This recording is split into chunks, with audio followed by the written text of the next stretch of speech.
Donc c'est parti pour la vidéo promise. Euh, Pourquoi certaines personnes sabotent leur relation sans se rendre compte? Il existe une situation très difficile à reconnaître. Certaines personnes veulent profondément l'amour. Elles veulent construire une relation, partager leur vie avec l'homme ou la femme de leur vie. Mais au moment où cette relation devient réelle, quelque chose se passe. La personne prend de la distance, elle devient plus froide, elle commence à douter. Elle trouve des raisons pour que la relation ne fonctionne pas. Et parfois, ça marche, la relation se termine.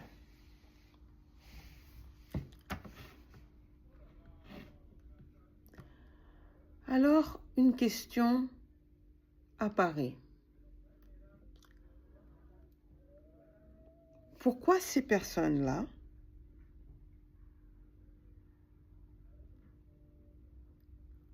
auto-sabotent leur relation alors que elles le désiraient profondément, cet amour, cette femme, cet homme?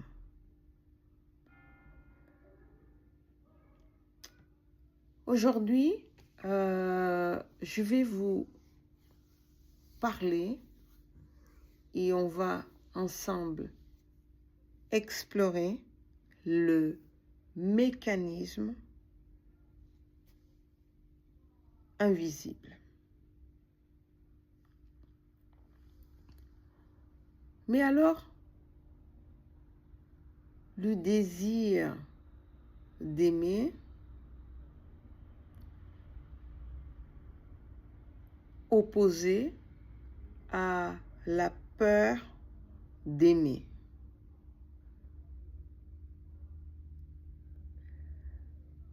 Vous avez envie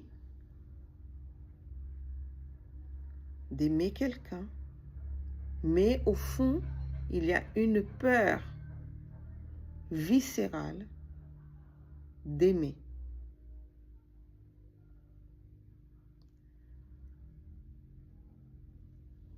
Une chose qui est vraiment importante à comprendre est que le désir d'aimer n'est pas toujours simple. Il peut exister des moments où certains mouvements intérieurs de la personne, de vous, de votre copain, va vous envoyer et renvoyer une image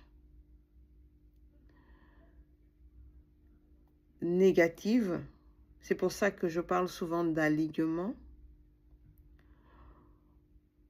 Où ça va réveiller une partie que a peur. D'accord? Vous êtes conscient, vous êtes en couple, vous êtes dans une relation, vous voulez aimer, vous voulez partager. Mais il y a quelque chose qui va réveiller la partie sombre, la partie de la peur. Et d'ailleurs, je vais vous dire, et ça je parle dans mon livre, il y a une cartographie des émotions et certaines personnes, parfois, elles vont avoir envie de nous protéger. supposons que... Alors, il faut que je prenne un exemple assez parlant. Ah, tiens, un exemple très simple. Vous êtes en couple avec un homme et puis lui, il est très protecteur, il adore il veut te protéger, plus qu'il va t'acheter des cadeaux, des très beaux cadeaux, hyper chers, des trucs. Et toi, tu es une femme qui veut s'affirmer, qui veut assumer euh, dans l'art, dans la culture, dans l'événement. Et puis tu es avec ton ingénieur qui est là et qui va te faire des cadeaux pour ton anniversaire qui coûtent hyper cher. Lui, quand il fait ça, je suis bien placée pour parler de ça, puisque j'ai des messieurs qui achètent des cadeaux qui mettent le prix, parfois entre 100 et 200 euros. Mais il achète, s'ils pouvaient acheter toute la boutique, achèteraient, mais ils achètent pour cette femme qu'ils aiment. Et ça, je trouve magnifique. Je trouve ça, waouh, génial. Et s'il tombe sur une femme qui a des problématiques ou des petites peurs, elle ne va pas voir cet amour. Il aura une peur. Il aura des souvenirs peut-être de son enfance, de son passé, ou des constructions qu'elle a vues dans sa vie, ou des alliances qu'elle a eues avec sa mère, grand-mère et autres, qui avaient une idée de l'homme, et elles vont reproduire ce schéma. Et donc, ça va réveiller une peur de « Oh, cet homme veut me contrôler. Il me contrôle. Attends, il m'a acheté ça, il veut m'acheter. Non, mais je travaille. Pourquoi il veut me montrer pourquoi il veut me dominer ?» Voilà, il y a plein de petites choses, mais on peut travailler ça quand j'accompagne les femmes. Je respecte ce qu'elles vivent, mais je vais toujours chercher ce que est en train de réveiller, quelles peurs sont liées par exemple à son passé, à son histoire, et qui vont refaire surface. Donc cette peur-là, cette partie-là qui a peur peut être réveillée. Par exemple, peur d'être abandonné, peur d'être trahi, peur de revivre une douleur ancienne. Et lorsque ces deux forces existent en même temps, la relation devient un terrain de conflit intérieur. Tout ça, il y a des stratégies invisibles.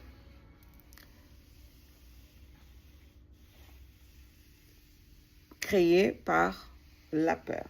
Certaines personnes choisiront inconsciemment des partenaires indisponibles. D'autres trouveront toujours une raison pour que la relation ne fonctionne pas. D'autres encore vont quitter la relation dès qu'elle devient sérieuse. Ces comportements ne sont toujours pas conscients.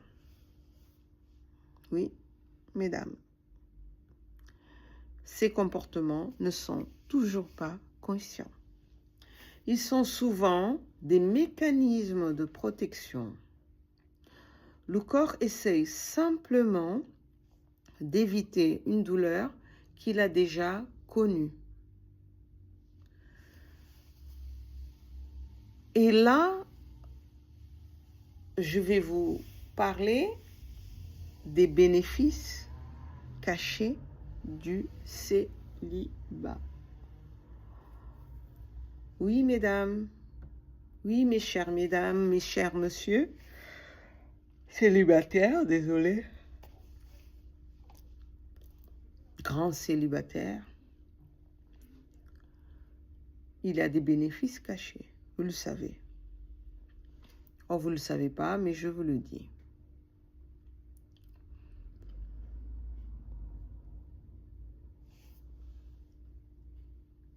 la liberté. Oui, la liberté. Cette sensation de je veux être libre. L'absence de conflit. Ça, c'est un bénéfice caché du célibat. La possibilité de rester toujours et toujours indépendant, indépendante. Certaines personnes ont vu l'amour créer de la souffrance autour d'elles, par exemple dans leur famille. Je vais donner un exemple d'une femme qui a toujours vu sa mère. D'ailleurs, je connais le cas d'une personne qui m'a consultée, jeune d'ailleurs, très différent de mes clientes habituelles. Elle a autour de 26 ans. Bon, je ne mettrai pas de prénom parce que sinon, peu importe le nom et le prénom, je dis ce qui se passe et puis voilà. Donc elle, pendant toute son enfance, sa mère a divorcé. Elle a grandi depuis toute petite, trimballée de chez sa mère, chez son père, chez son père, chez sa mère. Mais ce n'est pas ce trimballage-là qui lui a porté préjudice aujourd'hui dans ses relations, de ne pas vouloir se fixer avec les relations qu'elle a actuellement. C'est qu'elle a tellement vu de partenaires, sa mère changer de partenaire, qu'elle a le droit, sa mère, de changer. Elle n'est pas obligée de rester avec un homme toute sa vie. Mais ça l'a tellement traumatisée que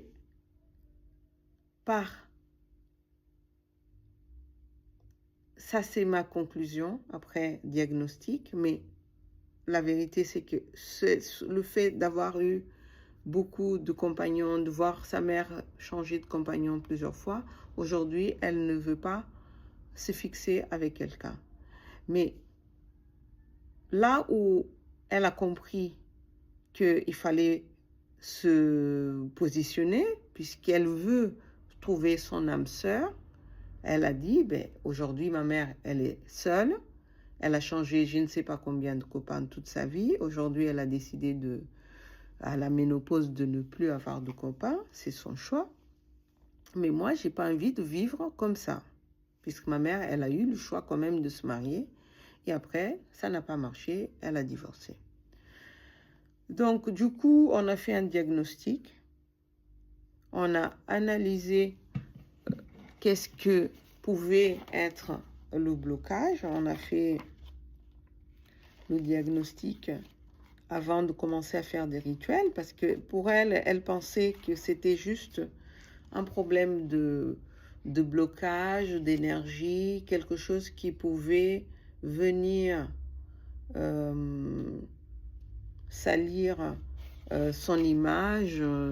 Vous savez, il y a toujours des choses qui font qu'on pense que c'est quelqu'un qui nous a jeté un sort, une tante qui nous a jeté un sort, un mari de nuit. Surtout dans notre culture africaine, on connaît les histoires de mari de nuit. Et donc, du coup, elle s'est dit, c'est peut-être mon cas. Je vais tout simplement aller consulter quelqu'un qui va me lire le tarot et ensuite va me dire qu'est-ce que je dois faire, quel rituel je dois faire pour casser ce schéma. Donc on a fait un tirage du tarot, on a compris que il y a oui un blocage, mais qu'il y a aussi des bénéfices cachés du célibat. Mais là où c'était intéressant, c'est que en faisant ce diagnostic, on a vite compris que c'était plus une alliance qu'elle avait avec sa mère, comme quelque chose qu'elle voulait par amour pour sa mère. Donc, on a travaillé tout et on a surtout travaillé sur un conflit intérieur qu'elle avait en elle. Lorsque ces mécanismes existent, la personne peut vivre un conflit intérieur très, très, très profond. Elle veut l'amour, elle veut un homme, mais elle ne se sent pas en sécurité dans l'amour. Alors, elle avance et puis elle recule. Elle ouvre la porte, puis elle la referme. C'est un va-et-vient, c'est un vrai conflit intérieur. Et finalement, la relation devient instable. Mais il faut savoir que ce mécanisme n'est pas un défaut.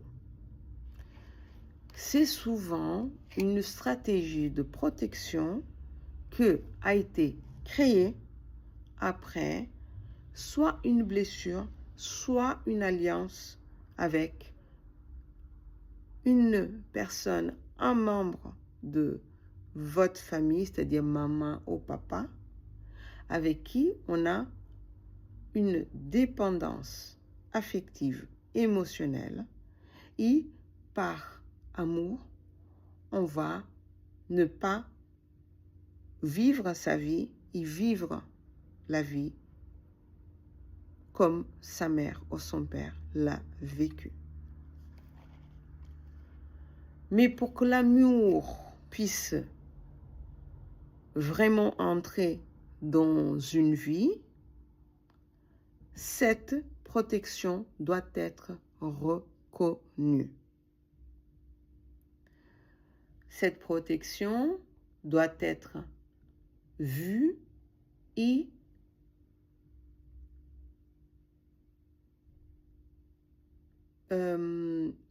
coupée pour laisser place à l'amour.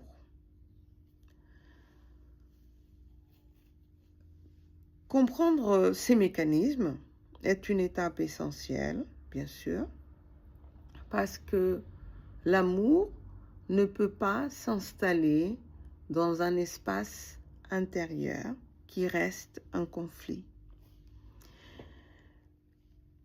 Il existe des processus qui permettent de reconnaître ces protections et de libérer certaines mémoires émotionnelles. Dans mon livre, par exemple, à travers les 21 rituels inspirés des traditions afro-brésiliennes et des pratiques d'harmonisation énergétique, je propose un parcours de transformation personnelle. Bien entendu, j'ai déjà dit auparavant, avant de commencer les rituels de ce livre, on doit d'abord faire un diagnostic. J'ai pas énormément de lumière, ok? Après le diagnostic, on a les rituels. Et après le rituel, qu'est-ce que nous avons? Qu'avons-nous? Nous avons encore un diagnostic qui nous permet de vérifier que tous les rituels que nous avons réalisés ont vraiment détaché, coupé ces liens, ces protections afin de nous ouvrir à l'amour véritable. Donc, savoir si on a encore des interférences qui nous bloquent, qui nous empêchent d'avancer. Comme je disais, ce travail, soit je peux vous enseigner lors des stages, lors d'un petit cours, une petite formation, mais je peux aussi faire avec vous le diagnostic, vous écouter, faire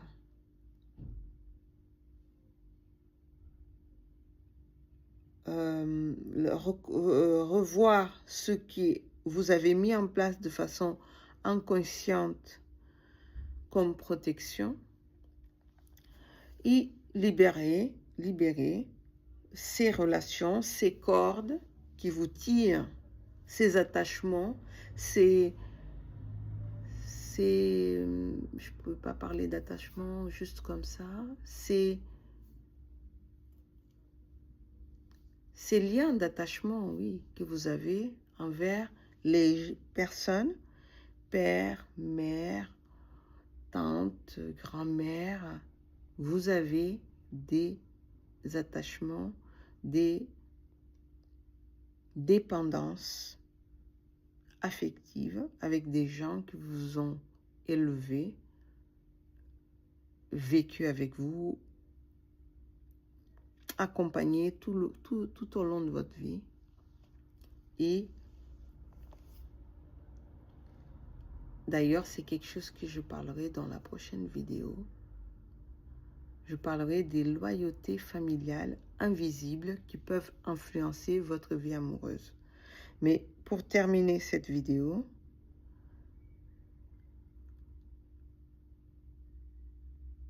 je vous accompagne et je vous enseigne dans mon programme sur l'alignement amoureux et les rituels de libération. Et si ce sujet vous parle, vous trouverez un lien sur cette vidéo et vous pourrez avancer. Abonnez-vous si vous voulez avoir plus de contenu, si ce contenu vous plaît, si vous avez ce besoin de trouver votre âme sœur, trouver le véritable amour. Abonnez-vous à ma chaîne et je vous dis à bientôt pour la prochaine vidéo qui sera les loyautés familiales invisibles qui peuvent influencer votre vie amoureuse. À très vite.